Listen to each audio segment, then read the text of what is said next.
tenemos a Stephanie, prefiero decirle Stephanie, y el tema es algo que nunca ha pasado de moda. Déjenme leer brevemente algo que nos salió para que conozcamos esto. Dice: es egresado de aquí de la Escuela de Física y Matemáticas en el 2013, dice esto, y a la fecha se encuentra trabajando en el Centro Médico ABC en la unidad de radioterapia.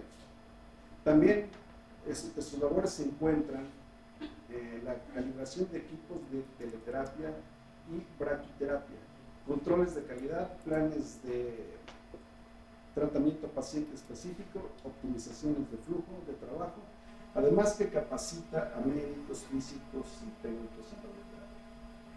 Tiene más que saber, sin embargo, solo esto nos compartió y muchas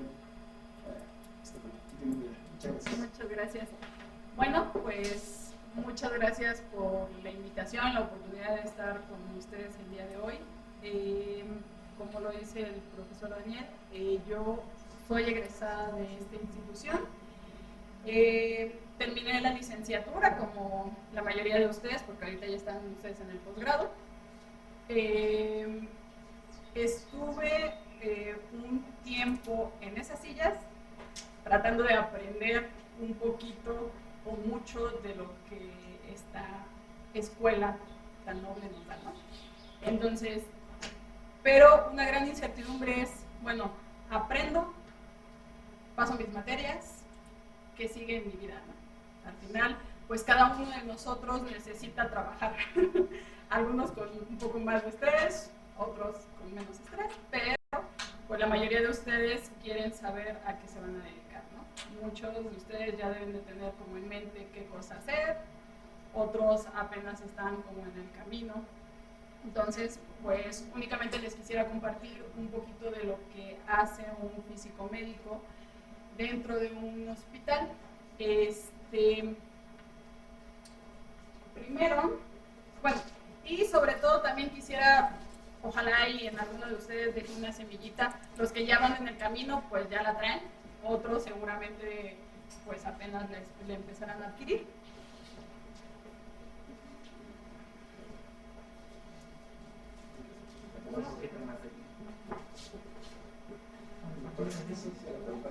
¿A la pantalla? Bueno, primero les quisiera yo presentar la unidad de radioterapia del Hospital ABC. Es aquí donde me encuentro trabajando desde hace ya 10 años. Es un centro muy bonito que se dedica o tiene la costumbre o, digamos, la añoranza de siempre estar a la vanguardia. ¿A qué me refiero con a la vanguardia? En tener los equipos más sobresalientes, hacen una regeneración de equipos cada 10 años, entonces afortunadamente en este hospital tenemos la oportunidad de seguir aprendiendo conforme va avanzando la tecnología. Entonces, el equipo que tenían hace 10 años no es exactamente el mismo que tienen el día de hoy. Empiezan a adquirir mayores tecnologías y uno tiene que ir aprendiendo junto con ellas. Entonces, eso para que también ustedes lo tengan en cuenta, ¿no? Cada vez que ustedes, no digo, cuando lleguen a un trabajo, cuando lleguen a una cosa que se quieren dedicar, pues siempre traten de estar en continuo aprendizaje de las cosas, ¿no? ¿Por qué? Porque la tecnología al final va a sobresalir respecto a todo. Quisiera primero mostrarles los equipos con los que cuenta el hospital. El hospital tiene 3 aceleradores lineales. Uno de ellos es este equipo, se llama Novalis TX. Es un acelerador lineal de la marca Varia. Tiene 2 energías de fotones, una de 6 y una de 18. 18, bueno, una diferencia de potencial que genera los fotones de 6 y 18 megaelectronvolts.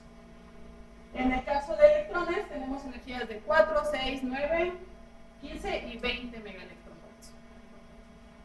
Tiene un MLC y en un momento más les voy a explicar a qué se refiere con ese MLC. Un MLC HD Millennium 120. Otra de las cosas que tiene muy buena es una mesa robótica de 6 direcciones, así le llaman. Es decir, podemos hacer correcciones traslacionales. Si ustedes hacen un marco de referencia, pueden hacer movimientos X, Y, Z y también rotaciones.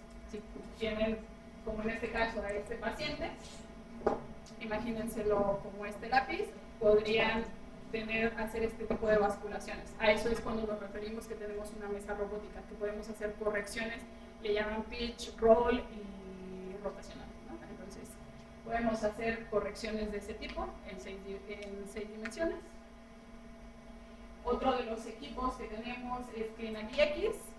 Este equipo cuenta con las mismas energías de fotones y electrones que el otro acelerador.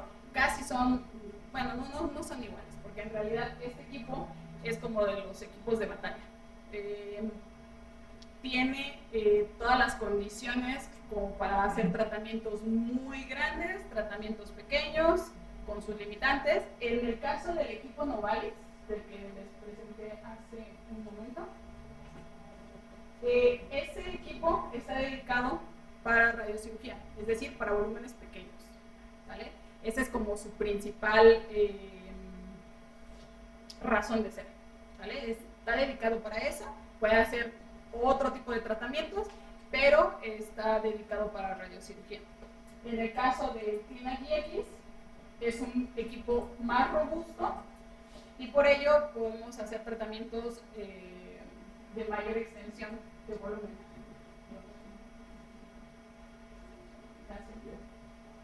Ahí. Otro de los equipos que tenemos es el Versa HD.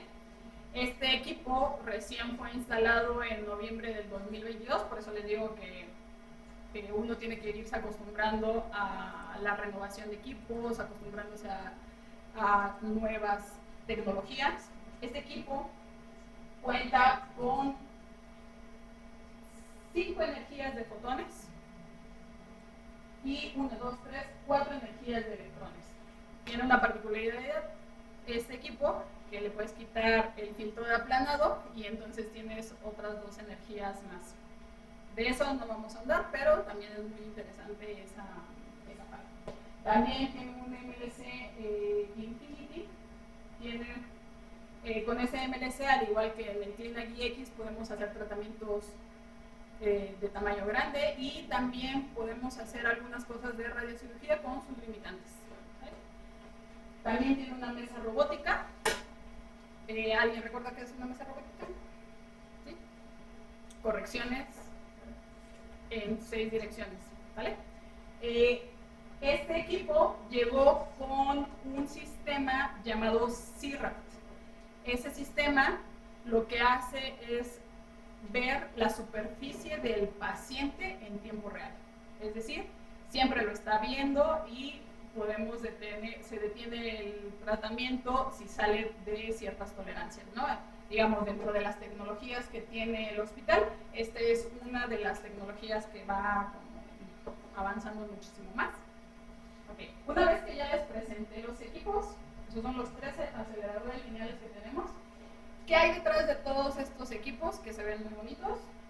Pues toda esta ingeniería y física detrás, ¿sale? Muchos de aquí saben acerca o un poquito del proceso que viene de estos equipos, pero ¿cuál es el principio? ¿Cuál es como digamos, la semilla de oro de todos los aceleradores lineales? ¿Alguien podría tener una respuesta respecto a ello? ¿No? Ajá, o sea, ¿cuál es el principio así fundamental de cualquier acelerador lineal? O sea, hay una cosa que lo vemos desde física moderna. ¿Alguien no? La radiación.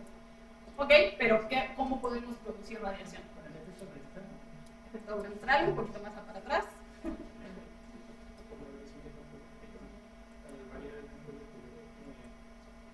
Hacemos que se acelere nuestras partículas y después por una sistema, como lo llamamos, a ver. Bueno, yo iba a decir que campos magnéticos. Bueno, en el medio hay campos magnéticos y hay muchas cosas, pero al final todo se empieza a generar con un tubo de rayos catódicos, ¿vale? Ese, en realidad es el corazón de cualquiera de estos aceleradores lineales, ¿no? Empieza con un filamento y después toda la producción, campos magnéticos, aceleraciones, desviación de las, etcétera, ¿no? Ese es, digamos, la semilla, ¿no?, de cada uno de los aceleradores lineales. En blanco. Después de ello, digo, aquí participan ingenieros electrónicos, ingenieros o sea, hay personas que se dedican al mantenimiento de estos equipos y que también deben de tener al menos la parte del conocimiento básico de física, pero al final todos, o sea, cuando tú ves un equipo destapado, eso es pura electrónica, ¿no? Cosas que ya, digamos, para el área de físicos médicos no está tan adentro, pero pues de repente sí nos toca vía telefónica el ingeniero de servicio. ¿Nos puedes ayudar bajando un break? Al menos eso sí lo podemos hacer, ¿no? Tal vez no podamos cambiar una tarjeta, pero podríamos bajar un break, ¿no?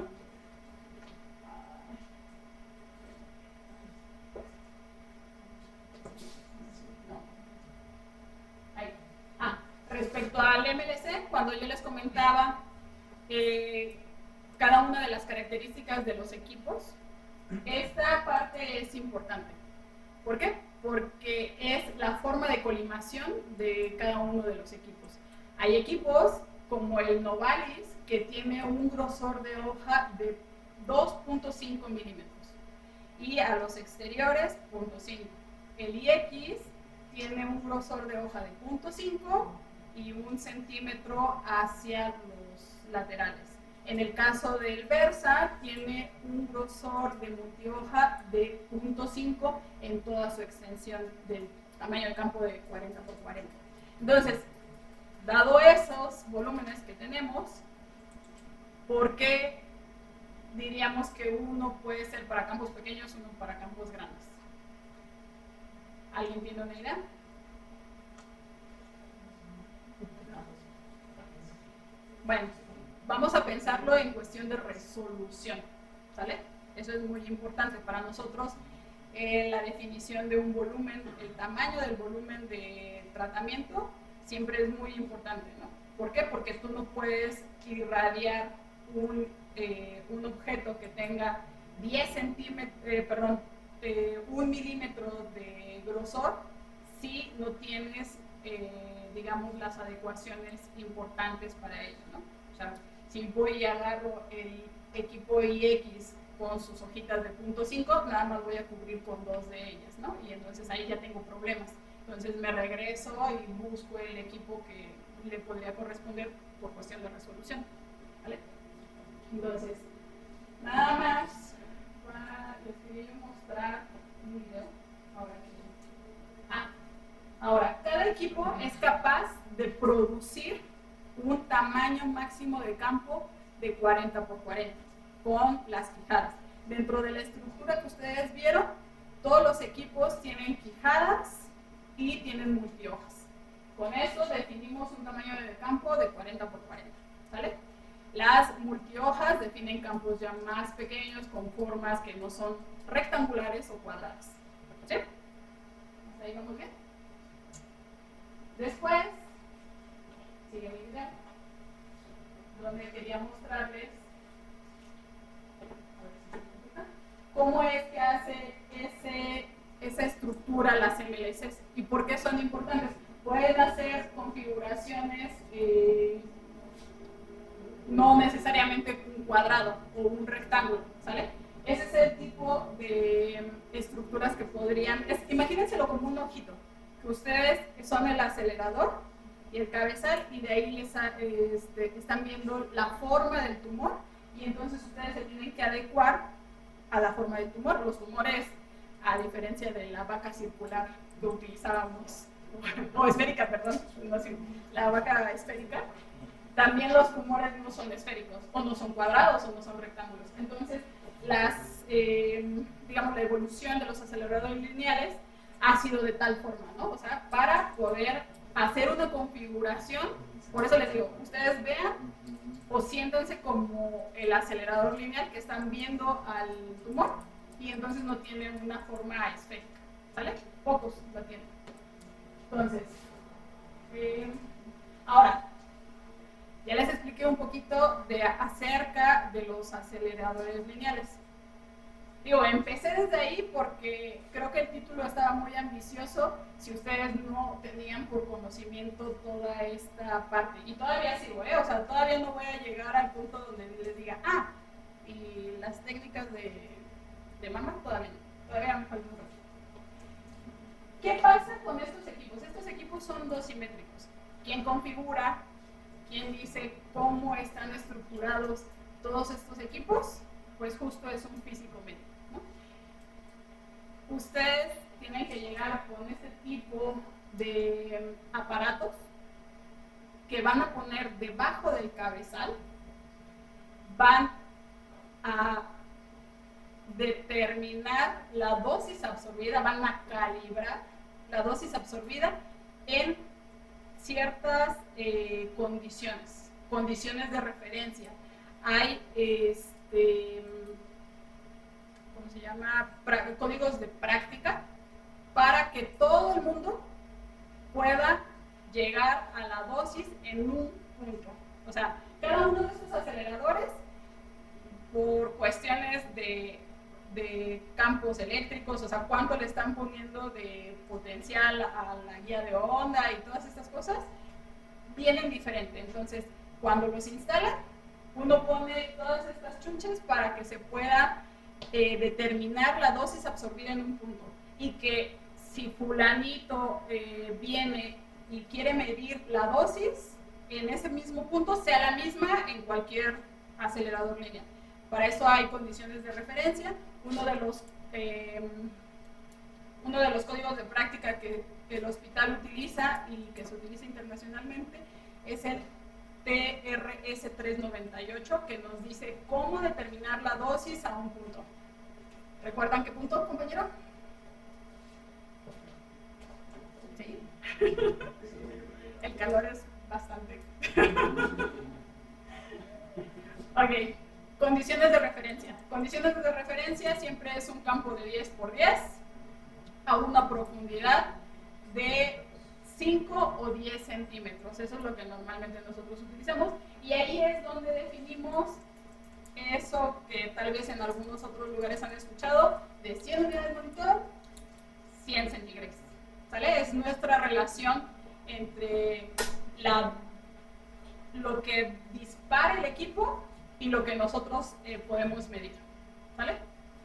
Entonces, se montan estos equipos. Una cosa que quisiera que notaran es que en este equipo es todo un sistema coordenado. Entonces, ustedes tienen X, Y y Z. Z para nosotros siempre va a ser como la profundidad, que sería el camino del campo, ¿vale? El camino del campo de radiación. Para nosotros siempre sería la parte de la profundidad. Entonces, estos sistemas los utilizamos para obtener curvas de este estilo.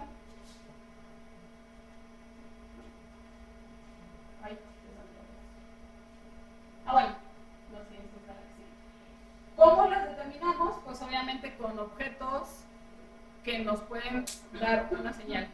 ¿Cuáles? Cámaras de ionización. Son cámaras de ionización cilíndricas, planas, y dependiendo del servicio es a lo que podríamos obtener, ¿no? Podemos obtener cámaras pequeñas, cámaras grandes. La que utilizamos para realizar dosimetría absoluta, así es como le llamamos cuando hacemos ese conteo de 100 unidades de monitor, 100 centígrados, es una cámara Farmer.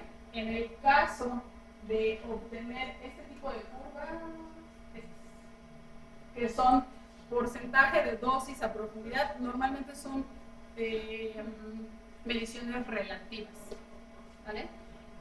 Lo que se hace es colocar la cámara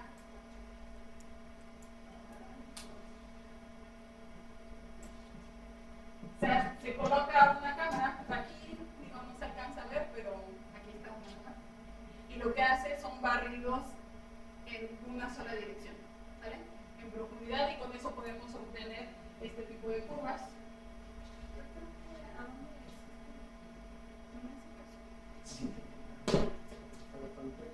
Es que yo creo que es esta, ¿no? Porque es el... ¿A cuál? ¿A esta? Sí. Ahí está. Entonces, esas curvas son justo lo que les comentaba, ¿no? ¿Cómo es que obtienes un porcentaje de la dosis conforme va avanzando el haz? ¿Vale? Todo esto obviamente lo estamos midiendo en agua, ¿vale? Todo esto es en agua. Entonces, aquí se las quise separarles un poquito las curvas, nada más para que pudieran alcanzar a ver las profundidades a las que tienen los máximos de depósito de dosis. Entonces, por ejemplo, 6 MEPS aproximadamente están a 1.5, 10 a 2.5 y 18 un poquito más para acá, como a 3.5, 3.8, ¿vale? Entonces, eso es como lo máximo, es donde hacen el 100% del depósito de dosis. Bueno, no es 100% de la dosis, es donde tienen los máximos. Después están las curvas de electrones. Alguien puede notar un poquito la diferencia entre el rango que tienen de, o sea, digamos, aquí, o sea, cómo van dejando un trazo en la profundidad. Allá tenemos profundidad hasta de 30 y todavía tenemos casi un 20%. Acá abajo, en 25 centímetros, prácticamente la energía de 20 ya tiene 0, ¿no? Entonces, solamente es para que vean la parte de quién tiene mayor alcance, ¿vale? Y todo esto es referido a un campo de 10 por 10. También se pueden obtener curvas de este estilo, que son para diferentes tamaños de campo a diferentes profundidades, ¿sale? Y hacemos un barrido X, hacemos un barrido en Y. Más o menos, ¿alguien se lo imagina cómo sería, digamos, toda la estructura? Si yo puedo hacer barridos en X, puedo hacer barridos en Y, ¿cómo sería tridimensionalmente toda la estructura? Un brazo. ¿Un brazo? Pues más bien como una sábana, ¿no? Imagínensela como una sábana. O sea, si yo pudiera barrer en cada uno de los puntos del campo, podría yo ver como si fuera una sábana, ¿sale? Una sábana que cae de una mesa, ¿vale? Entonces, ¿qué cosa pueden observar con diferentes tamaños de campo respecto al de 10 por 10 que les decía que es mi referencia? ¿Cuánta dosis puedo obtener? 60, ¿no? Entonces tengo menor porcentaje de dosis para tamaños más pequeños, ¿sale? Entonces, continuamos. Ahora, ¿qué se hace con todas estas curvas? ¿Por qué medirlas? ¿Para qué medirlas? Existen sistemas de planeación que están alimentados con todas las características. Todo lo que ustedes están midiendo o todas estas curvas son, digamos, la caracterización o lo que implica el acelerador, ¿no? Es cómo se comporta el acelerador una vez que está irradiando. Entonces, todos los sistemas de planeación están alimentados por cada una de esas curvas. También hay puntos en los que se mide dosimetría absoluta y están alimentados. Cada uno de estos sistemas lo hace, te pide, yo quiero que me des cuál es la dosimetría en un campo de 10 por 10, cuál es la dosimetría para un campo de 20 por 20, y te dan así una lista interminable de cosas a medir, ¿vale? Entonces, eso es lo que alimenta cada uno de los sistemas de planeación. En el hospital nosotros contamos con 1, 2, 3, 4 y prácticamente en desuso en los últimos 2 5 sistemas de planeación. ¿Alguien podría o alguien ha escuchado acerca de los sistemas de planeación? ¿No? Bueno, esto al final es un software que lo que hace es simular toda la parte de la interacción que ya tiene la radiación con el paciente, ¿sale? Obviamente cada una de estas curvas las estamos midiendo nosotros en aula. Cada uno de estos sistemas de planeación están desarrollados por Varian, Brainlab, Elekta. Estas son casi todas las, digamos, la gama de marcas comerciales que tenemos. Ahora, otro de los grandes equipos que tenemos es un simulador, se llama Somatom Go. En este tomógrafo tiene un tamaño de dona de 80 centímetros. Prácticamente pues cabe una persona, o sea, yo creo que la mayoría de ustedes sí han visto cómo funciona un tomógrafo, ¿sí? Obviamente. Entonces, el paciente se acuesta en esa camilla, la camilla entra y sale.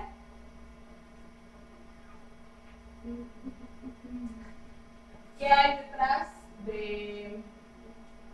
del tomógrafo? Pues obviamente seguimos con la producción de rayos X, ¿no? Un detector, le llaman electroidal porque pues justo va haciendo un hélice, como si fuera una espiral, ¿no? O sea, mientras se va metiendo, va haciendo un recorrido vuelta a vuelta y hace como un tipo de espiral.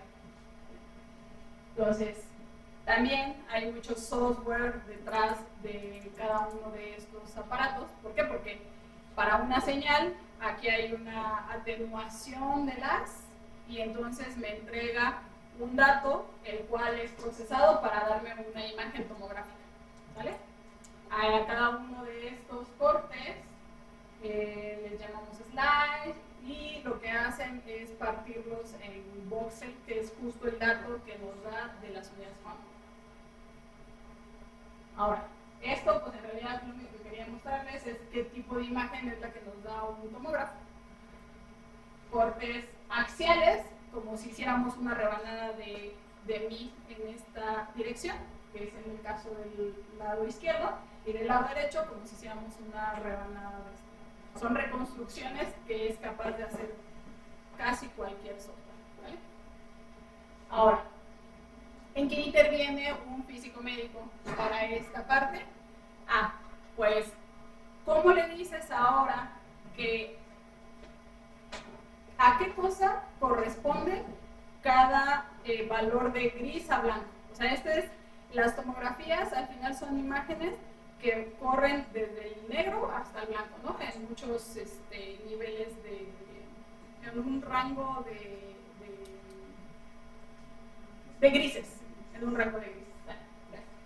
Entonces, ¿cómo le dices a los sistemas a qué corresponde cada una de estos datos, ¿no? Tú le tienes que decir, a esto corresponde metal, a esto corresponde hueso, a esto corresponde pulmón.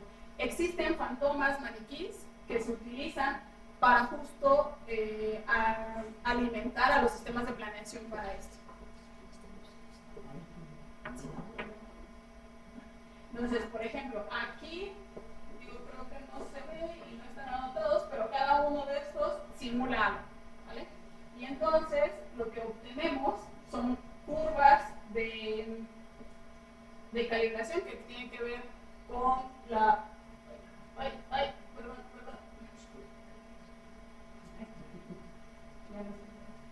Entonces, viene siendo la parte de la densidad relativa, de la densidad electrónica relativa de cada material, justo con las unidades de CT, ¿vale? Entonces tenemos una relación entre cuáles, o sea, si tú le presentas al tomógrafo aire, cuáles son las unidades Hammond que te dan, ¿vale? Entonces todas esas cosas también hay que caracterizarlas.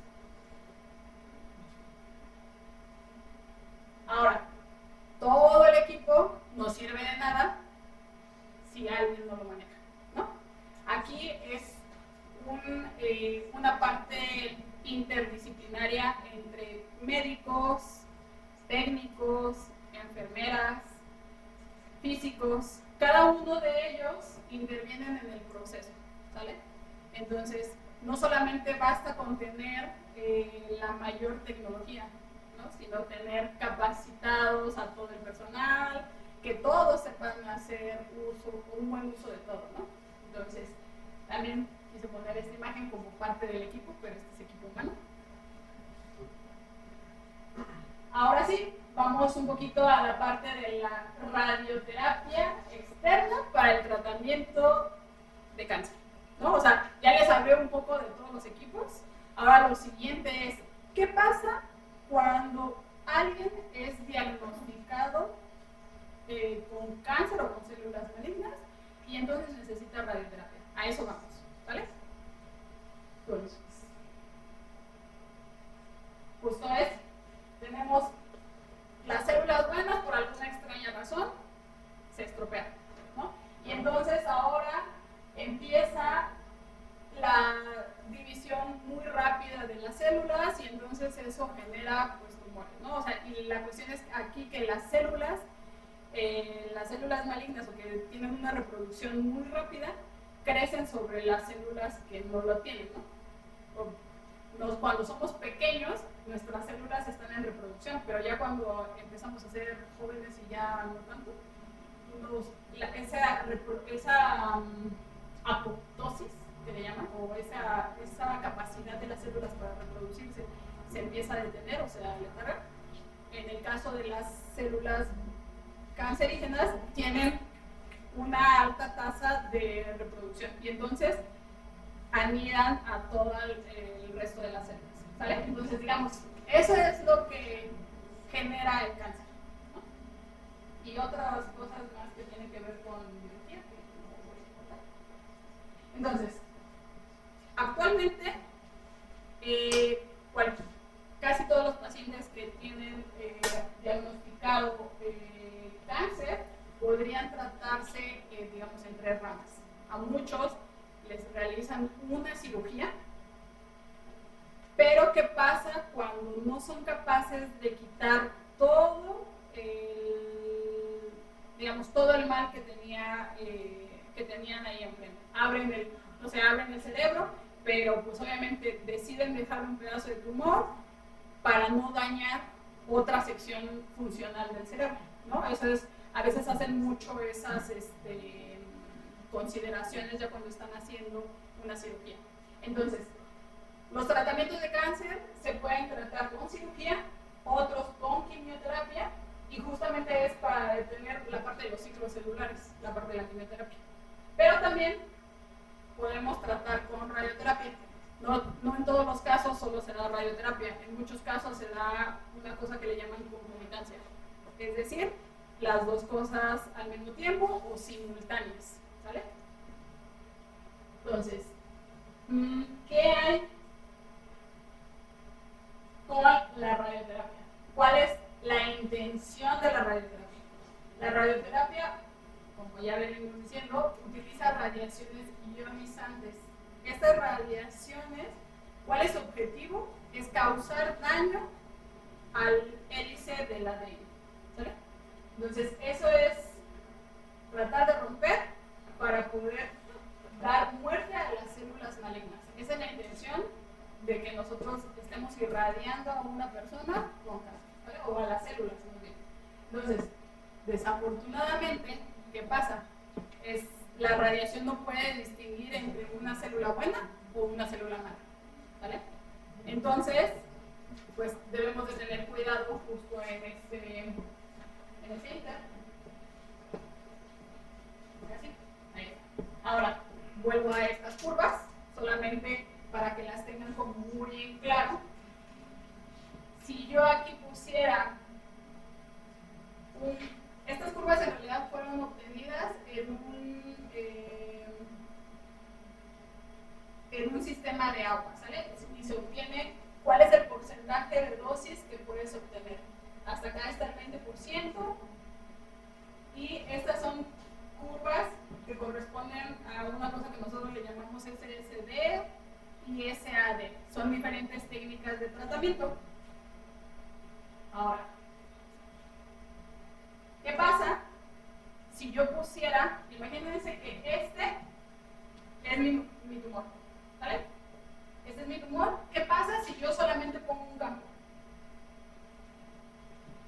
Si volvemos a la gráfica esta de aquí, prácticamente para llegar a la profundidad voy a tener, aquí voy a dejar toda la dosis en la superficie del paciente y aquí no voy a obtener más que 50% de esa dosis que yo quiero. Entonces no sirve de nada solamente irradiarlo con un solo campo. ¿Qué pasa si pongo 2? ¿Qué pasa si pongo 4? Entonces vamos sumando, es como si pusieran esas curvas que les mostré atrás, si las pusieran y las superpusieran, ¿sale? Entonces, esa es la intención. Obviamente, para eso, pues ya van a tener menos dosis en digamos, en la superficie y en el centro una mayor dosis, ¿vale? Esa es como la contribución de lo que podrían hacer diferentes campos, ¿sí? ¿Sí? ¿Alguna duda? Entonces, no en todos los casos a mayores campos, mayor. Entonces, hacen esto para reducir la dosis de cada línea. De la superficie. O sea, esto es como si tú hicieras una partición en esta dirección y ese campo entrara aquí. Sí, pero o sea, mi pregunta es, supongamos, no sé, en una sola línea, 100 de dosis inicial. Ah, sí. Y luego en estas Ahorita líneas, todavía no hablamos de cuánta dosis, ahorita solamente estamos hablando de los porcentajes, ¿no? Y entonces aquí yo le estoy dando 100, aquí yo le estoy dando 100, aquí 100 y aquí 100. Y entonces yo hago que aquí tenga 400. Obviamente ya después lo puedo distribuir para que nada más me dé 50, 50, 50, 50 y aquí me dé 100. ¿Sí? sí. ¿Sí, no? Sí, pues. ¿Ok? Entonces, una prevención es saber cuánta dosis entra por cada. las técnicas, o sea, las técnicas manuales se hacían así. O sea, empezabas definiendo si el cabezal lo dejabas a una cosa llamada SSD de 100, que justo es esta. Esta es SSD de 100 y este es SAD, que sería a isocentro. Entonces, lo que haces es medir la distancia entre el centro donde tienes el tumor a donde está la superficie del paciente. Y entonces ese es normalmente menor. Entonces esas son las técnicas viejitas que quiere decir que la verdad es que yo no las ocupé, pero pues hay que conocerlas, ¿no?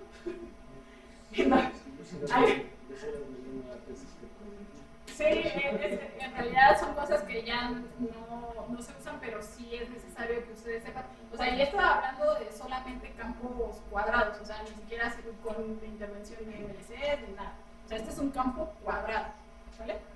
Entonces, ahora, ¿cuál es el flujo de trabajo para cualquier paciente que ya fue diagnosticado y se decidió que va a recibir radioterapia? ¿Vale? Ese es ahora el siguiente punto.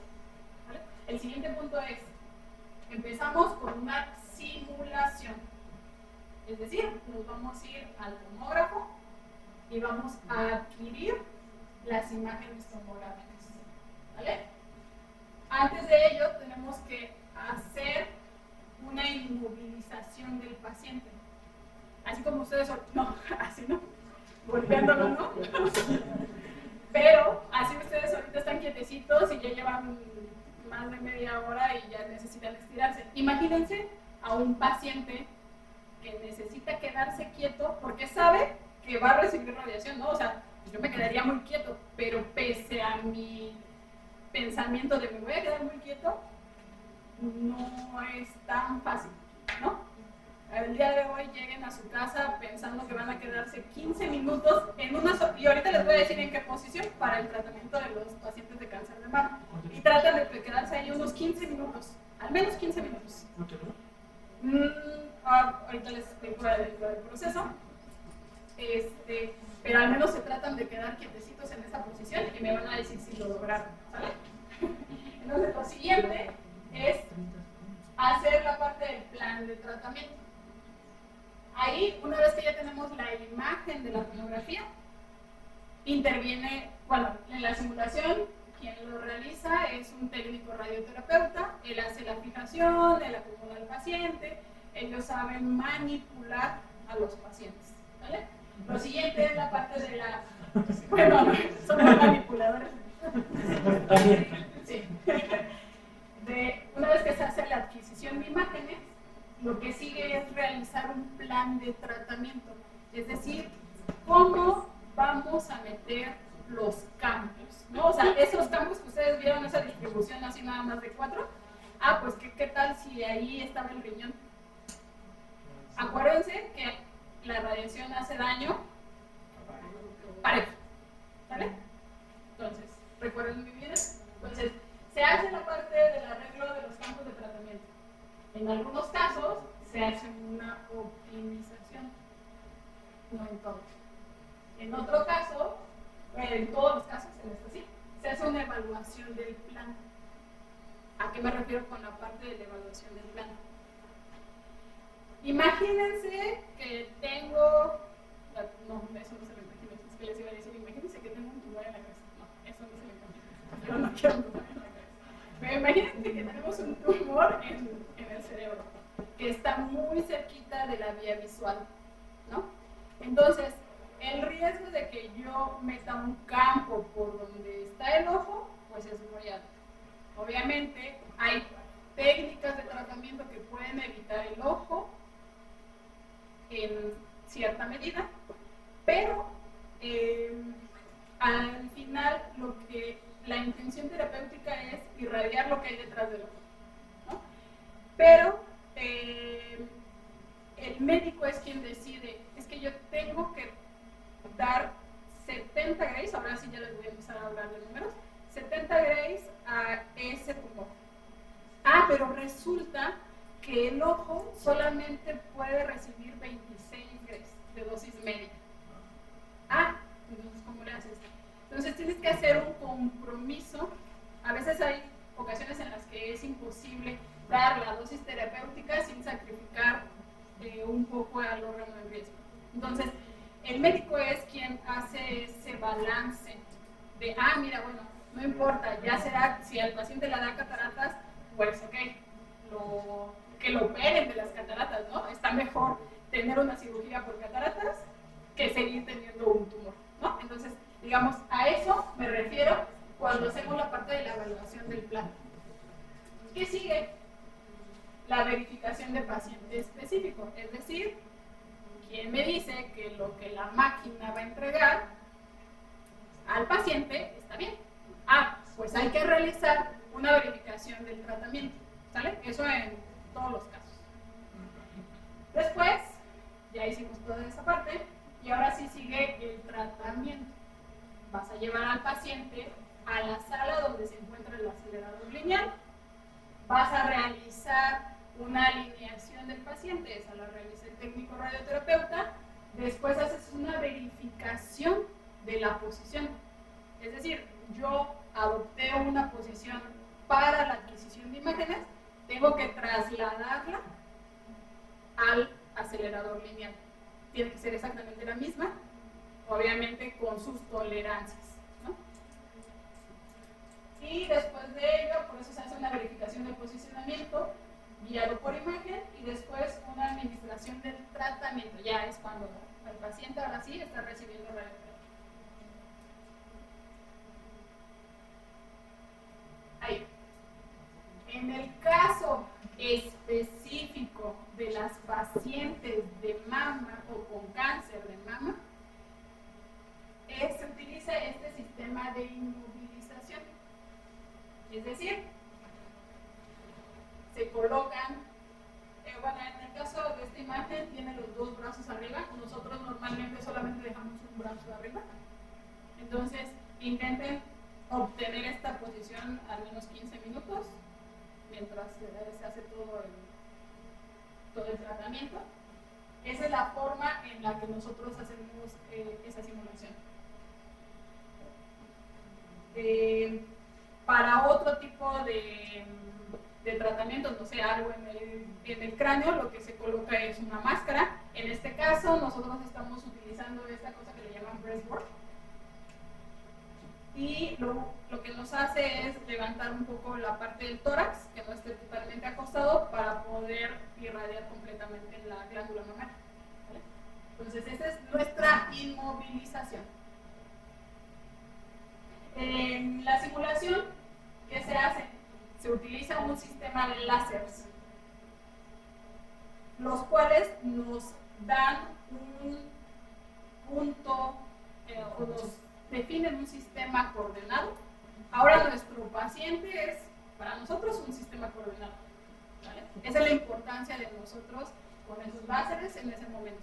Aquí, compañero, no te me duermas. El punto de aquí, no sé si lo alcanzan a ver, seguro no, pero está definido con una cruceta. Aquí al paciente se le hace un pequeño tatuaje, nosotros le llamamos. ¿Cómo lo hacemos? Bueno, ya no lo hacen los técnicos también, pero lo que hacen es agarrar una aguja con tinta china y les pican hacia nivel dérmico para dejarles una pequeña marca. ¿Por qué? Hacemos eso porque para nosotros, si la paciente el día de hoy, bueno, el día que se simuló, venía muy tensa y entonces todo el tratamiento se la pasó así y no quiso levantar la mano, pero resulta que ella sí levantaba mal la mano y ya vio después de mucho tiempo que no les causa dolor cuando le están dando el tratamiento, pues ellos se tranquilizan más. De todas formas, cualquier paciente oncológico viene muy nervioso. Entonces, las condiciones que obtuvimos en esta parte de la simulación deben de ser las mismas que queremos reproducir en cada una de las sesiones de tratamiento. ¿Vale? Esa es nuestra intención. Por eso es que los tatuamos. En realidad les dejamos como si fuera un pequeño lunar. ¿Vale? Hacemos, ¿cuántos deberíamos de hacer para que fuera un sistema coordenado? Si lo ponemos en la superficie. ¿Quién dijo 3? Bueno, 3. Exacto. Deben de ser al menos 3. No me sirven de nada 2 porque puedo alinear estos, pero entonces los podría yo alinear así o los podría alinear así. ¿Sale? Entonces, por eso necesitamos 3. Luego los pacientes nos dicen, es que yo tengo cáncer del lado izquierdo, ¿por qué me estás tatuando el lado derecho? Pero en realidad la razón es porque ellos se convierten en un sistema coordenado en este momento. Ahora, ¿qué sigue? La parte de la delineación, definición del volumen de tratamiento. Aquí, ¿quién lo realiza? Lo realiza el médico responsable, la parte que estudian o la especialización que hacen los médicos es radio-oncología. Ellos son capaces de definir en una tomografía normal donde hay una lesión. Aquí ellos dijeron que estaba el tumor inicialmente, ¿sale? Entonces lo ven por cambios quirúrgicos o porque les dejan señales en la cirugía, etc. ¿Sale? Entonces ellos son capaces de delinear y definir ese volumen de tratamiento. Ahora, ¿qué tan grandes son los volúmenes de tratamiento para un paciente de cáncer de mama? Ahora, ahí está. Por allá, compañero, no se me duerman, hace calor. Pero a ver, ¿me ayudas hasta arriba?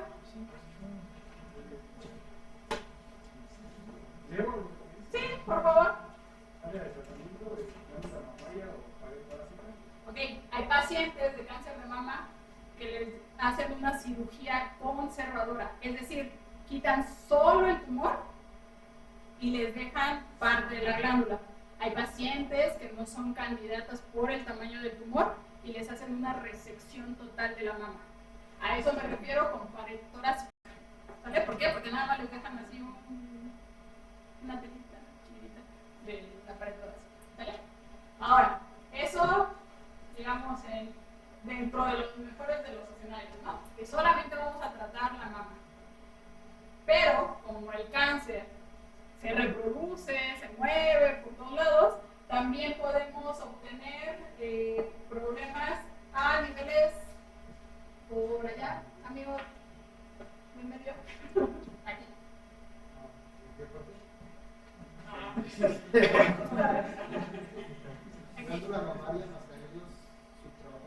Supraclaviculares. Es decir, cuando estuvieron operando a la paciente, vieron que les hacen eso en realidad. Extraen el tumor, ven el tamaño del tumor y también sacan ganglios de la axila. A eso se refiere con, digamos, con el supraclavicular. Y en algunos pacientes, cuando extraen esos ganglios, ven que algunos son positivos a malignidad, otros no. Con el hecho de que tenga un ganglio infiltrado, necesitamos irradiar toda el área supraclavicular. ¿De acuerdo? ¿Sí? La siguiente. ¿Quién me ayuda? Alguien que quiera despertar. Bueno, ella sí está bien despierta. Glándula mamaria más ganglios supraclaviculares más ganglios mamarios internos. Internos. Ahora, todavía dentro de las extensiones, o sea, no solamente me bastó con irradiar toda esta parte de aquí, la glándula mamaria, sino esta parte interna, tenemos ganglios que le llaman mamarios internos. Esto va para niños y para niñas. Todos tenemos exactamente lo mismo. Yo en mi corta o larga experiencia en el hospital he visto al menos 3 hombres con cáncer de mama. Existe el cáncer de mama para hombres también, ¿vale? Entonces, no solamente es un tema exclusivo, ese sí es inclusivo. Ok, entonces, eso tiene que ver mucho con cómo vio el cirujano a la paciente, todos los hallazgos. ¿Cuál es la extensión del volumen de tratamiento? Tiene que ver con eso, ¿vale? Ahora, ¿quiénes están en medio de todo eso? ¿Alguien me ayuda?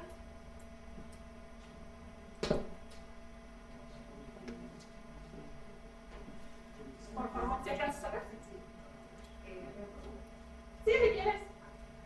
Delineación de órganos en riesgo, corazón, pulmón ipsilateral y contralateral, tejido mamario sano, glándula mamaria contralateral, tiroides, glándula espinal, plexo braquial, tráquea, cabeza humeral y estómago.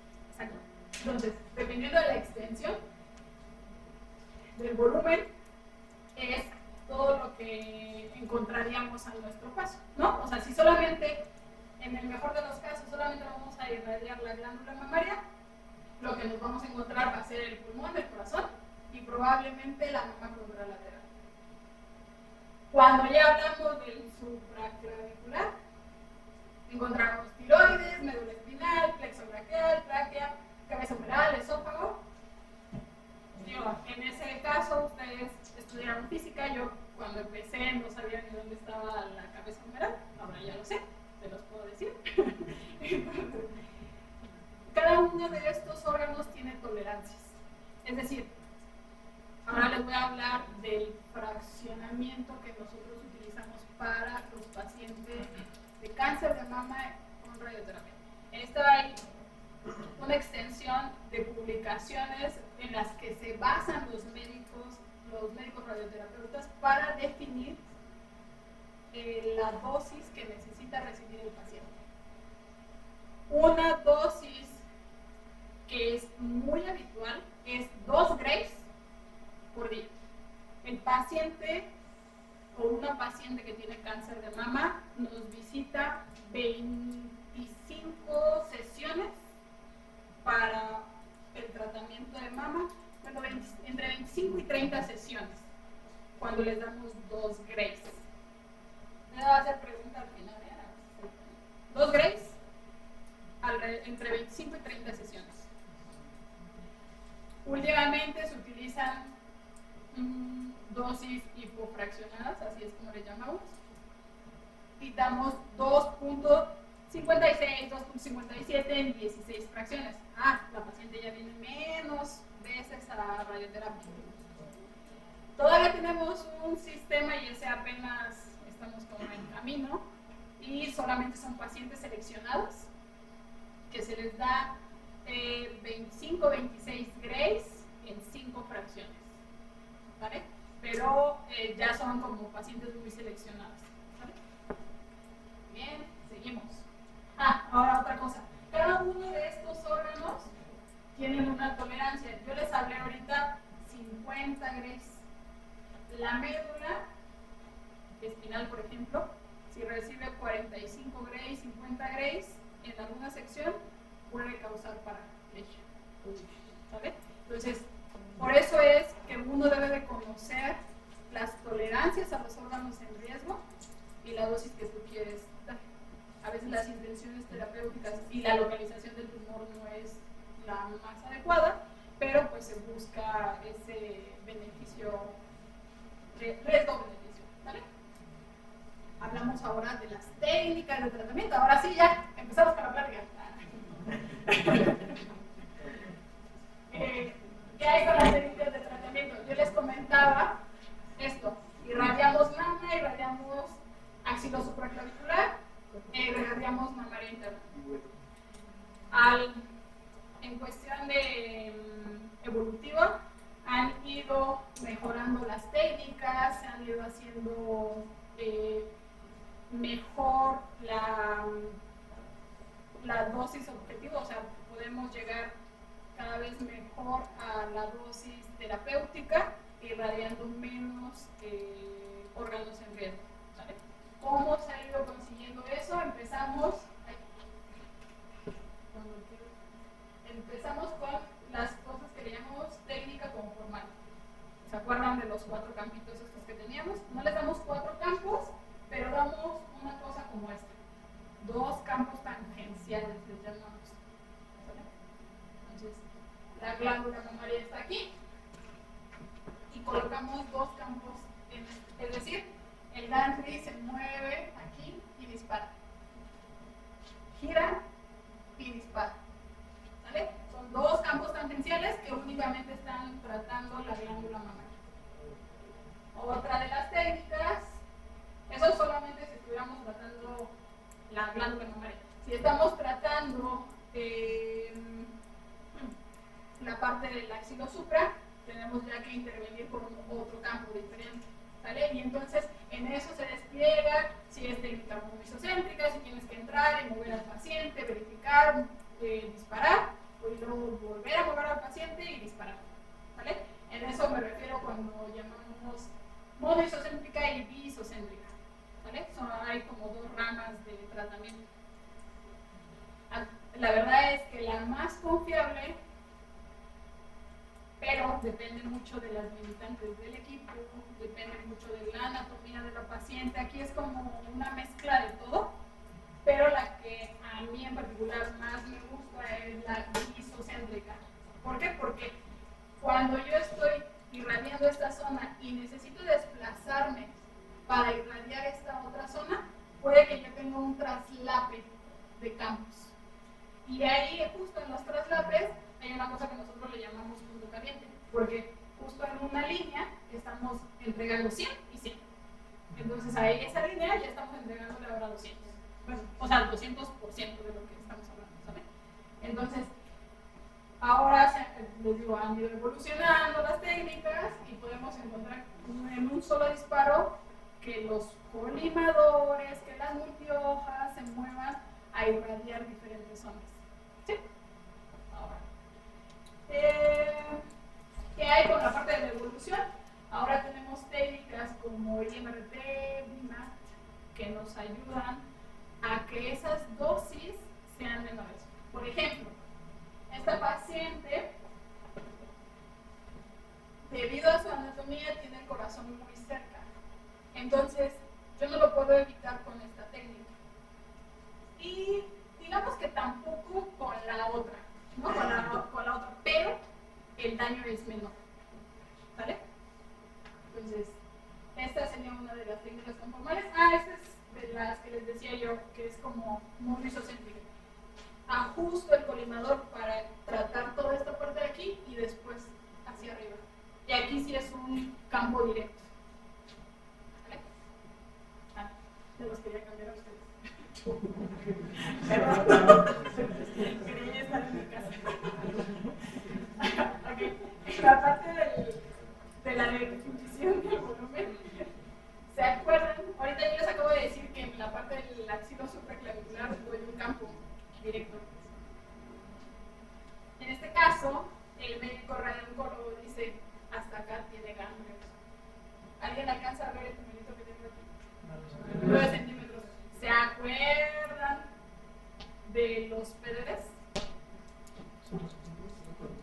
Si uso una energía de 6 MEPS, aquí nosotros, el alcance que alcanzamos a tener, teníamos 1.5, 2.5, 3.5. ¿Cómo alcanzo? Hasta ahí. Entonces, es aquí donde viene la parte de los retos, ¿no? O sea, ¿cómo llego a tratar esta parte de aquí? Entonces, pues lo que uno normalmente hace es irradiar con una energía más alta para poder alcanzar siquiera algo por aquí. Y ya sacrificamos muchas de las veces esta zona. Pero digo, eso cuando realizamos ciertas técnicas. Entonces, miren, justo es esto. El campo directo, técnicas de BIMA y MRT, que con las multihojas pueden dar mayor radiación. Y fíjense, esta curva, la amarilla, es la del 90% de la dosis, ¿vale? Y esta debe de ser la que 20, ¿cuál sería el porcentaje de 50-20? 25, como 45, ¿no? O sea, el 45%. Entonces, observen cómo con técnicas más avanzadas no evitamos el pulmón, pero sí reducimos la radiación que le está llegando al pulmón. Aquí de lleno le está llegando esta curva, lo estamos irradiando. Con otras técnicas lo que estamos haciendo es reducir justo esta zona, alcanzando una cobertura muchísimo mayor. Si alcanzan a ver la diferencia entre las líneas rojas, amarillas, que están cubriendo de un lado y en la otra que no están cubriendo, ¿no? ¿Sí? ¿Alguna duda con eso? ¿No? Entonces, digamos, estas son las diferencias entre técnicas de tratamiento. Ahora, ¿qué pasa, digamos, en el peor de los casos, cuando dicen, es que tenemos que cubrir la mamaria interna? La mamaria interna se encuentra como por aquí, atrás del esternón. Entonces está por aquí y nos piden irradiar todo eso. Obviamente con una técnica conformal lo que yo voy a tratar de hacer es meter dos campos tangenciales, y entonces toda esta parte del pulmón la voy a irradiar. ¿Qué pasa con las técnicas, digamos, modernas y las técnicas antiguas, ¿no? Entonces, más o menos esto es lo que les quería mostrar, digamos, con retos entre anatómicos y por cuestiones de delineación del volumen. O sea, la intención terapéutica de cada médico. ¿Cuánto es lo que quieren irradiar? ¿Vale? Entonces, seguimos. Ahora, este de aquí, les presento, es un histograma dosis-volumen. ¿Qué cosa? ¿Qué información nos da? ¿Alguien me ayuda con la parte de abajo si es que lo alcanzan a ver? Dosis en grays. Dosis en grays, en centigrays y volumen. ¿Vale? ¿A quién quiero irradiar completamente? Al tumor. Al tumor. Y ese lo definen los radiooncólogos como PTB. Plan Treatment Volume. ¿Sí? Entonces, lo definen como PTB. Entonces, ¿qué cosa quiero? Que el 100% del volumen esté irradiado con la dosis o con la intención de dosis que quieran. ¿Vale? Entonces, cuando ustedes vean este tipo de histogramas, el de allá desearía que fuera el PTB. Que mal sería que un órgano en riesgo estuviera de este lado. Que los hay. ¿Vale? Entonces, yo desearía que todos los tratamientos nos quedaran de esa forma, ¿no? Que casi 100% todo allá y acá cero. Cada uno de estos son los órganos en riesgo. Ahí les estoy mostrando la rosa, es el pulmón. Casi siempre el pulmón es el que se la lleva de perder en este tipo de tratamientos. ¿Vale? una de las restricciones que nosotros tenemos, para que más o menos ustedes lo sepan leer, dicen a 20 Grays, estamos parados aquí, que no reciba más del 20% del volumen que no reciba 20 Grays. ¿Vale? Entonces, me paro aquí, 20% del volumen del pulmón, no debe recibir más de 20 Grays. ¿Cómo cuánto está recibiendo? Como 8 más o menos. ¿Eso está bien o está mal?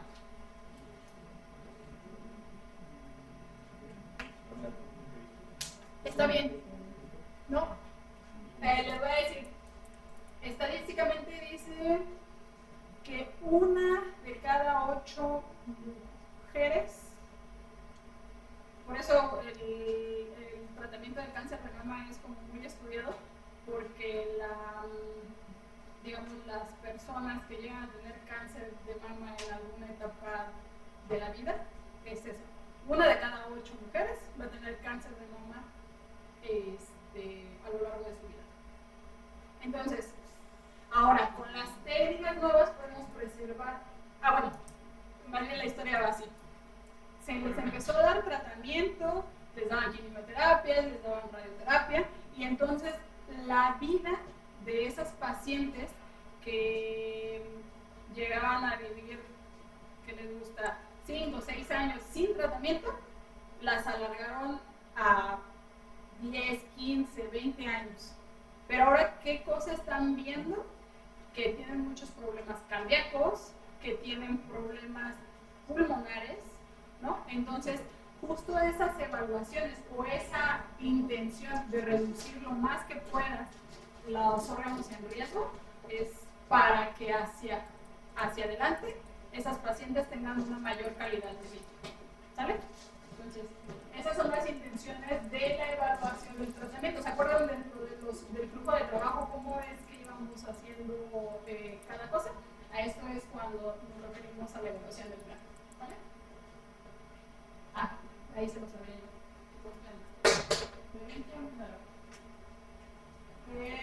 Lo siguiente.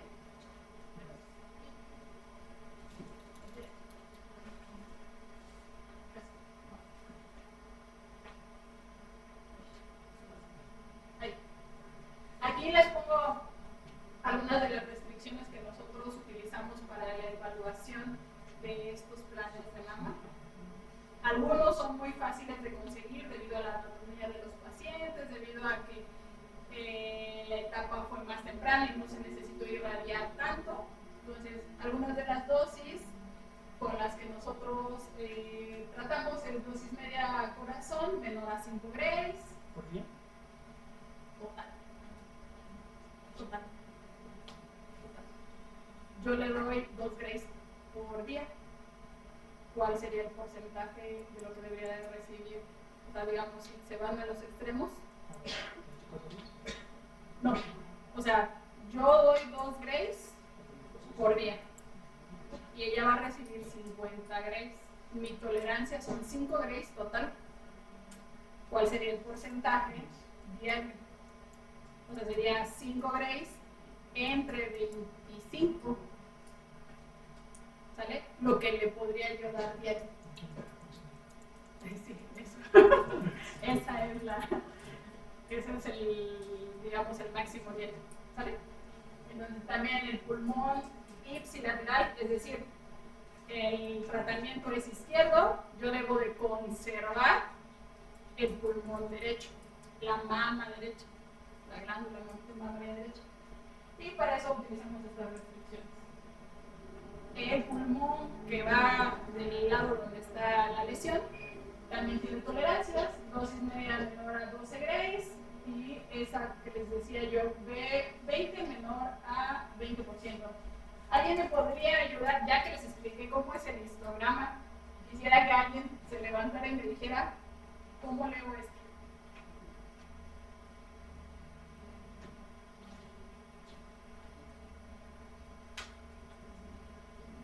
A ver otra vez, miren. De 20, fíjense, les voy a hacer esta. De 20 menor a 20%. Que el pulmón, el 20% del pulmón no reciba 20 Grays. ¿Quién me ayuda a ver cómo encuentro esto? el 5% del pulmón recibe menor al 60% de la dosis. 60% de la dosis. No, es 60% del volumen que no reciba más de 5 Gray. Es decir, me paro en 60 y veo 5 Gray. 5 Gray se ha de estar como aquí. Esta sería mi tolerancia. Y todos están por debajo. ¿Sí? ¿Sí? Sí. ¿Sí o no? Ahorita les voy a poner algunas otras demostraciones. Entonces, esa es la parte de la evaluación de la aprobación del plan. ¿Te puedo hacer una pregunta rápida? Sí, adelante. ¿Cómo definen esa dosis media? Por estudios. Son ensayos clínicos. Hay, o sea, así como existe la dosis que los radiooncólogos van y buscan, que en verdad demuestra que hay un control tumoral, en esos grupos también describen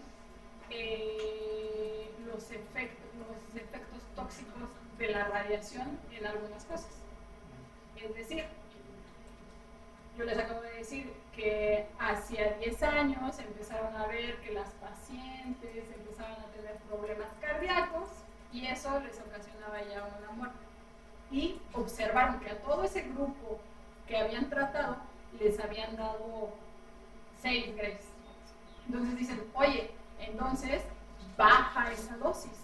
No necesitas darle 6 Grays, cuida el corazón para que veamos ahora dentro de unos 10 años si esa dosis nos está sirviendo. En realidad es un ensayo. La mayoría son ensayos, ¿sabes? Bueno, no ensayos, son prácticas clínicas.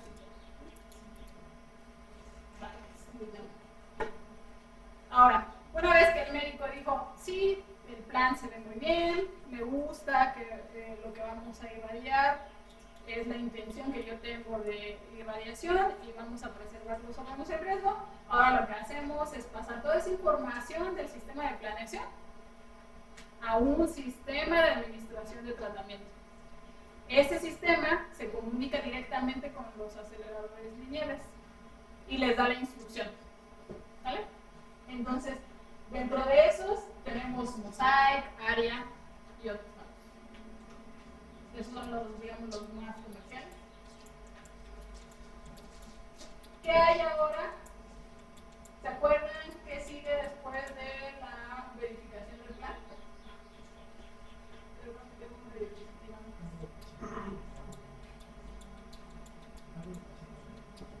¿Se acuerdan?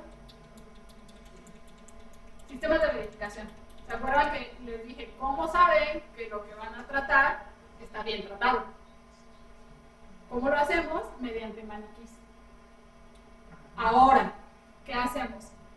Simulamos a este maniquí, lo ponemos en el sistema de planeación y vemos cuál es la dosis que le estaría llegando a ese maniquí. ¿Vale? Ahora es el maniquí el que se va a poner a la irradiación. Yo no puedo abrir al paciente, ponerle una película o ponerle una cámara para medir la dosis que le está llegando. Entonces se hace mediante estos maniquís. Se coloca en el sistema de planeación, se coloca en el tratamiento y lo que obtenemos ahora sí es las comparaciones. Lo que hacemos son planos de dosis. En este caso, el detector tenía su arreglo de detectores. Si vieran al cuerpo, lo tendrían que partir como en esta dirección y el arreglo estaría justo ahí. Y entonces este es como un corte coronal y aquí está la glándula mamaria, esta es la parte del axilo supra y esto es lo que estábamos protegiendo de pulmones. ¿Vale? No sé si más o menos lo imaginan. Y entonces hacemos una comparación entre lo que se irradió o lo que se midió con lo que se calculó. ¿Vale? Y hacemos una cosa llamada índice gamma para revisar el porcentaje de los puntos que recibieron una óptima dosis. Siguiente. ¿Se acuerdan que siguen?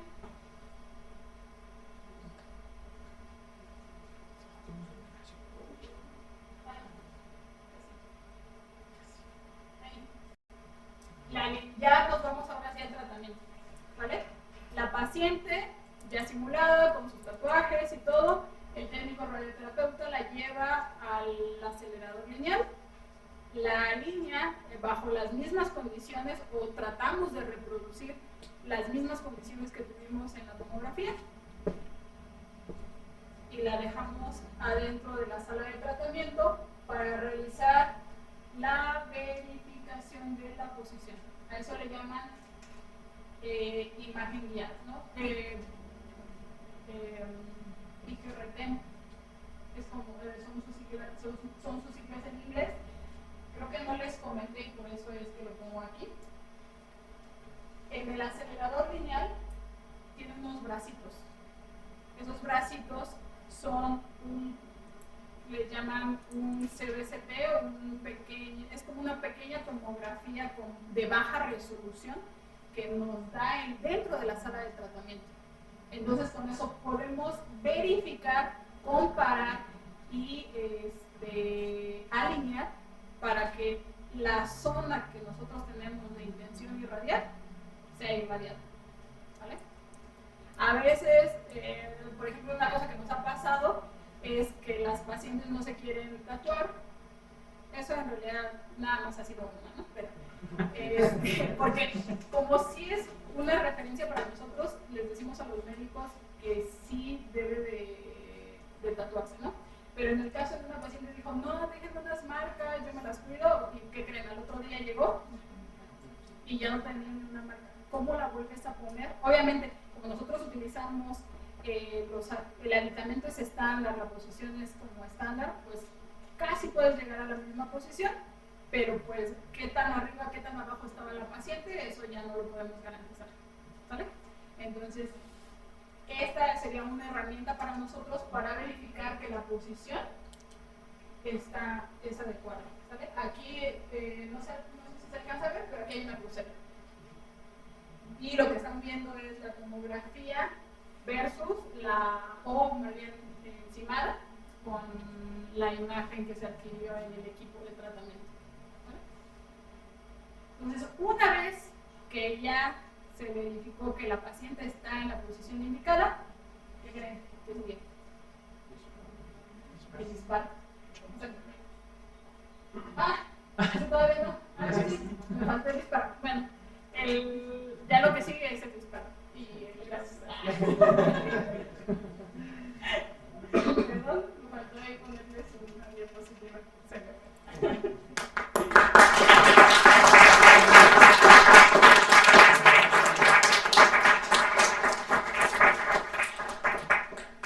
¿Preguntas? Adelante. Yo tengo dos.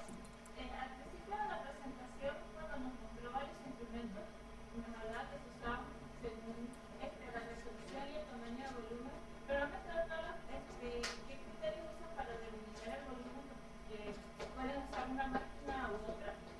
Por ejemplo, para estos tratamientos yo te decía que el Novalis, por ejemplo, es un equipo que está dedicado para radiocirugía. Entonces, en las primeras,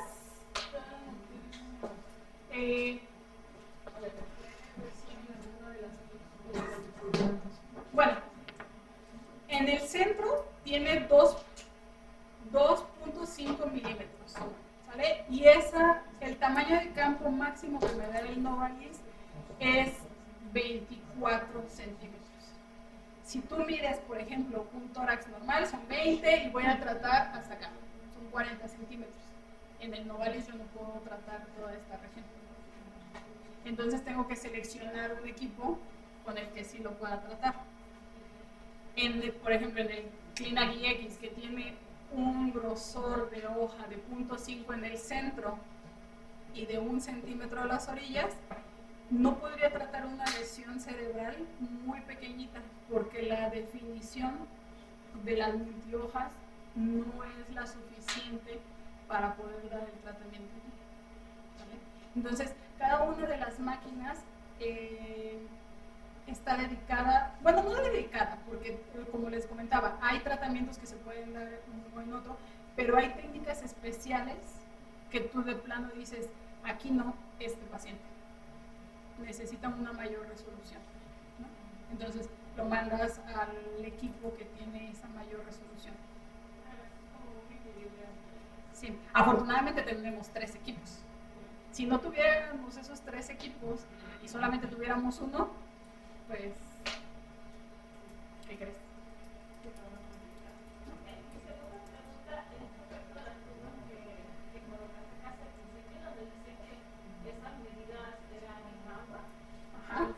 Pues bueno, sé que lo acostumbraba a hacer eso, pero no me queda claro, o sea, si esas curvas es para hacer después alguna comparación o para tomarle para los pacientes, que si es así, ¿cómo hacen esas comparaciones si allí lo están haciendo en agua, pero más en el humano Justo ya esos son los sistemas de planeación.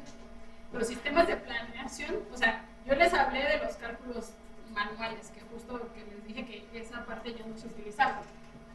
Los cálculos manuales, pues tú nada más decías, híjole, pues yo tengo estas curvas que fueron generadas en agua y como que no estoy viendo qué hay con el transporte de la energía dentro del paciente. O sea, yo no estoy considerando que tiene hueso, aire y demás. Yo no lo estoy considerando. Para eso existen los sistemas de planeación. Hay todos los sistemas de planeación han desarrollado algoritmos para predecir de la mejor forma ese cálculo, ese transporte de la radiación dentro del paciente. ¿Vale? Por eso es importante, o sea, por eso empecé con eso, porque cuando tú ves los equipos o cuando empiezas con un equipo, tienes que definirles o sea, los sistemas de planeación tienen un proveedor y el proveedor te dice, mira, para que el algoritmo que yo te estoy proporcionando funcione, necesito que me des P, A, B, C, D, así. Y que me des toda esta información de tu haz de radiación para que yo pueda traducirlo en mis cálculos, en mis algoritmos, en mis optimizaciones, ¿vale? Eso es lo que se hace en realidad. O sea, yo no les hablé de nada de eso, pero eso es todo un Kermenaire, todo eso. Igual de la misma que nos presentó los aparatos. Bueno, primero, MDC quiere decir multivariable. Ajá. Multilid. Bueno, la palabra que estaba en un lado, en este caso me acuerdo de los que eran Infinity y Milenio. Esas palabras que pueden decir son características de esa multihoja. Sí, sí. Y fíjate, yo les decía que el Novalis y el Vieri son muy parecidos, pero, o sea, son de la misma marca productora, pero la característica más grande entre ellos es justo esta, MLC Millennium 120. Es decir, tiene 120 pares de hojas, ¿sí? Pero estas son de 0.5 y 1 centímetro. O sea, 0.5 en el centro y 1 centímetro hacia afuera. Pero el Novalis tiene exactamente el mismo, no, tiene, digamos, dentro de la serie, el MLC Millennium 120, pero este es HD. HD se refiere con la parte de la resolución. Cámbiale todo el banco de 0.5 por 2.5 y todo el banco de 1 centímetro por 0.5. Y eso en consecuencia me hace un campo más pequeño. ¿Vale?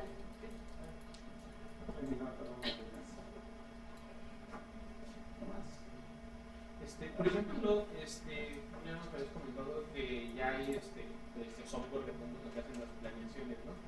Nosotros como físicos médicos tenemos que alimentar esos software con elementos del INAC pero por la parte médica que nosotros también introducimos eso o quién lo introduce o hay algún control de calidad para saber que lo que mandó el médico radiólogo sea lo que la persona está necesita.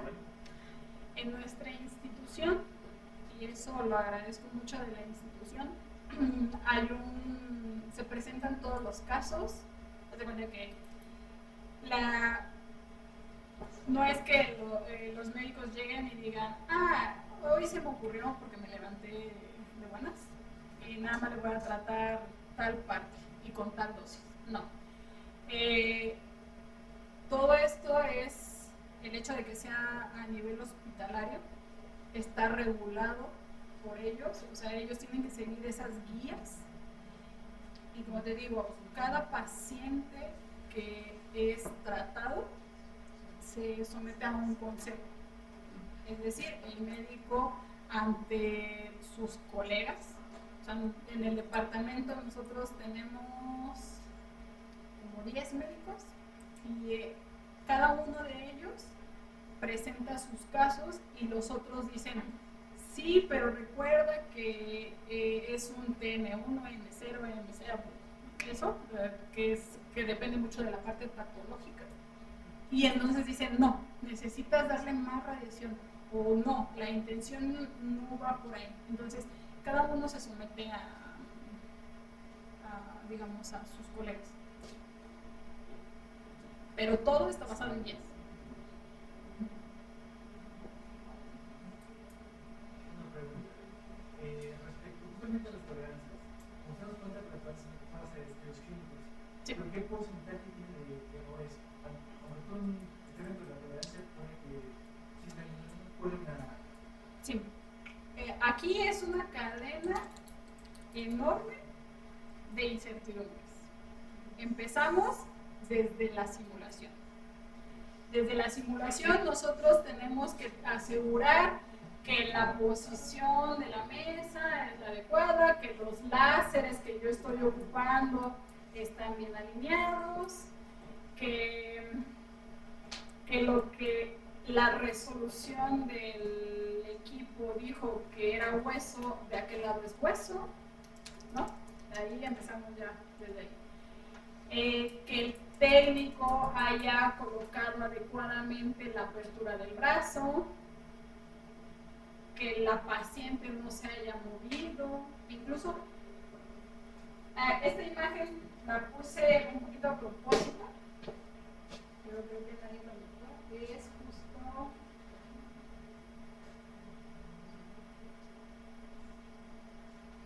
un segundo, déjenme llegar a en la parte de la verificación. Aquí. Déjenme ampliarlo. Todavía no.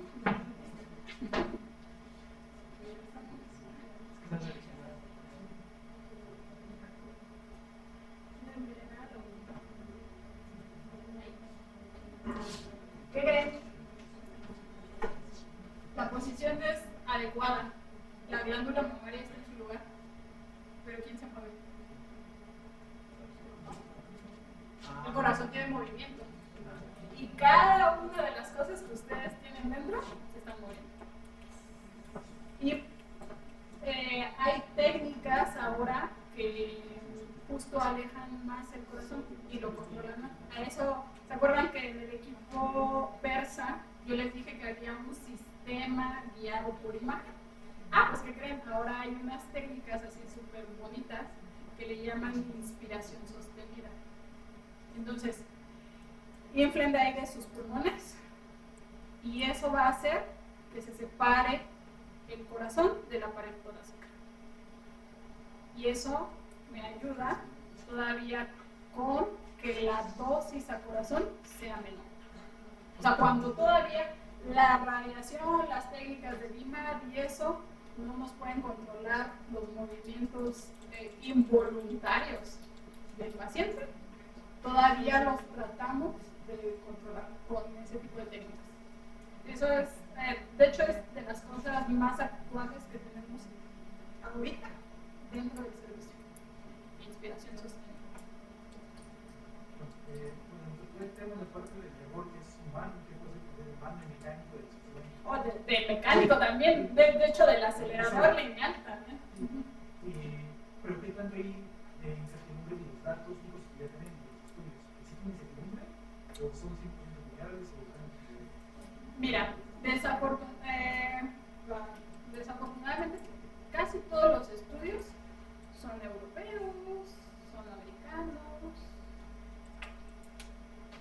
mexicanos pocos, y que lo acoten a cuál es, digamos, el porcentaje de error final. No tengo ahorita el dato, lo podría bien buscar, porque no tengo un número, o sea, que te pueda decir, hay un porcentaje de falla de 5. No. O sea, desafortunadamente cuando nosotros vemos a una paciente que regresa,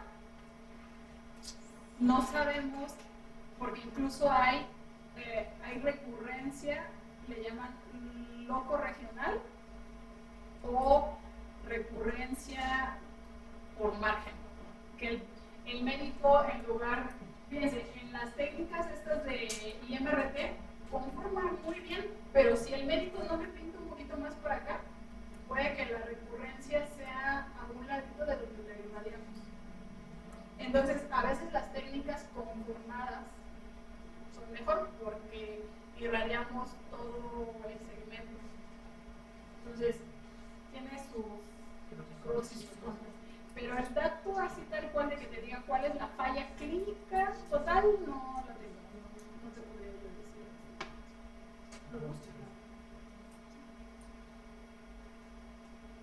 En algún momento de las tres como fases en las que tenemos que pasar, mencionaste en algún momento la optimización, pero dijiste que no en todos los casos se daba. En el caso de las técnicas conformales, que solamente son los campos tangenciales que les contaba, solamente es como la suma de estas curvas que les decía, mete 100, mete 50, o bueno, 50-50 y en el centro hace 100, ¿no? En ellas no tienes que optimizar.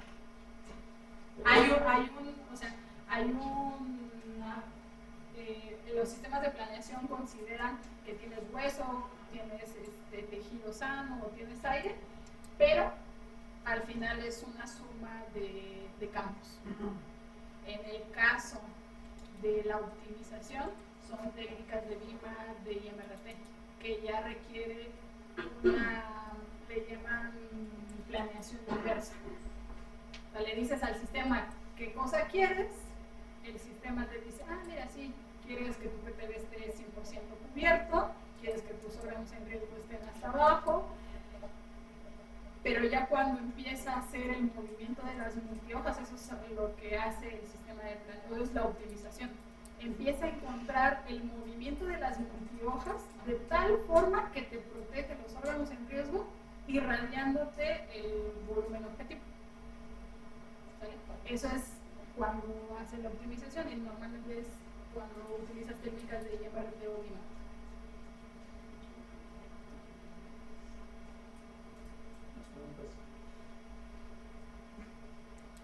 ¿Hay algún criterio?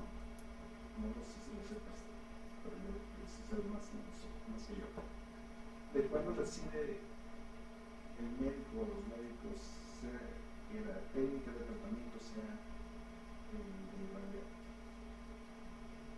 Porque ellos sí, quirúrgico me decías. Quirúrgica, y radioterapia. Se decide por qué.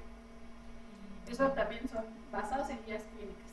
O sea, al final no es que el médico llegue a innovar y decir, es que ahora yo nada más quiero tratarlos con radioterapia, sino que va y busca documentación de que alguien puso a 100 pacientes y vio que en 5 años funcionó. En realidad es solo eso. Sí. Y de los casos que ustedes tratan, hombres y mujeres, ¿qué tan eficientes? Cuando ya se decidió por qué, ¿qué tan eficiente es? ¿Eficiente en qué sentido? De que el tumor al menos desaparece, porque ya no aparece. Que ya no. En realidad, los médicos hacen un seguimiento. Más bien ese es como nada más algo que nos comparten. Pero los médicos radiólogos tienen como obligación, a como entiendo, a dar seguimiento al paciente, porque obviamente el paciente empieza el tratamiento y pues prácticamente lo ven diario y nosotros lo vemos diario, pero ¿qué pasa cuando termina el paciente? Empieza a tener inflamación que le duele, que le lastima al tragar. ¿Por qué? Porque metimos el campo aquí. Entonces, todas esas, ¿cómo le llaman? Todos esos efectos secundarios de la radiación, el médico los tiene que registrar. Y entonces va diciendo, a 2 semanas la paciente tuvo dermatitis y tuvo problemas con tragar. A 1 semana, a 2 meses, se le quitó la dermatitis y la piel empieza a sentirse ya de una forma adecuada. O sea, ya empieza a haber un tiempo de regeneración de las células que no eran cancerígenas y que irradiamos, ¿no? Y entonces le va dando seguimiento. Y ellos le dan seguimiento, según entiendo, al menos 5 años. Entonces ellos registran, al menos durante 5 años, cómo va la evolución del paciente. Desafortunadamente, algunos pacientes recurren a otras áreas. No. ¿Hay alguna secuela o efecto secundario que predomina después de una radiación? La dermatitis. La mayoría de los pacientes tienen dermatitis. O sea, y es natural, justo pensando en las curvas que les hablábamos, ¿no? O sea, para que yo tenga un 100% dentro, tuve que ver la contribución de cada uno de los campos. ¿Sí? ¿Alguna duda? ¿Pregunta? Ya tienen al menos el esquema de cómo es el tratamiento de todo. En realidad este flujo de trabajo es para todos los pacientes, ¿eh? O sea, no solo las pacientes de nada. Leí que al tratar algo interno como un tumor como nos estamos hablando, pues se curan de eso, pero se incita, no sé es la palabra correcta, incitar, pero se estimula otro tipo de cáncer como el de piel, exactamente. Eso los ve, o sea, ciertamente hay cáncer, le llaman así, radioinducidos. Nosotros también tenemos pacientes pediátricos, ¿vale? Que obviamente nosotros vemos que van a tener una vida pues más larga que 10, 15 años, ¿no? Entonces, a un paciente pediátrico que tú lo trataste hace 20 años, de repente llegan y dicen, es que este tumor pudo haber sido radioinducido. O pacientes de próstata que tienen, que los trataste hace 20, 25 años, hay probabilidades de radiación inducida.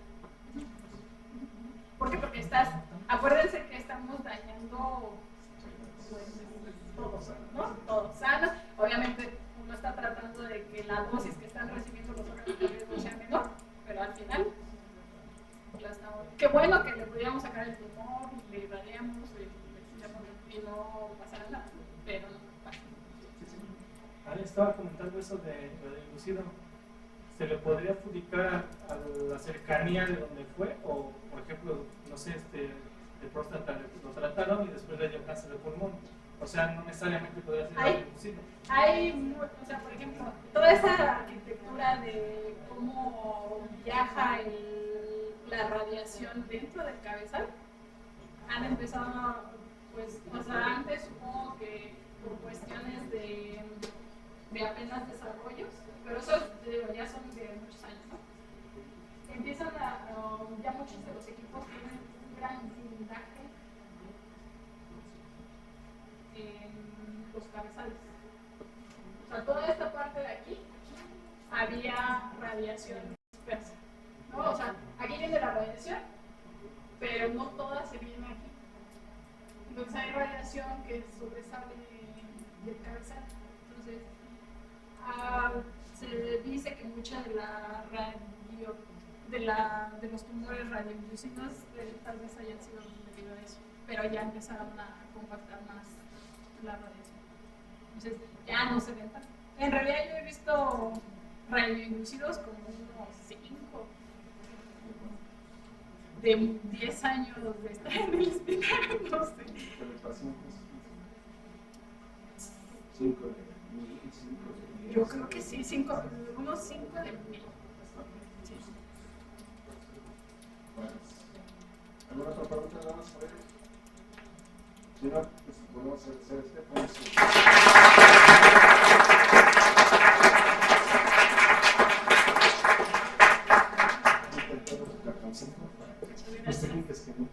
Que no me fui de tiempo. Así es. Muy bien. Vale. Gracias. Gracias. Muchas gracias.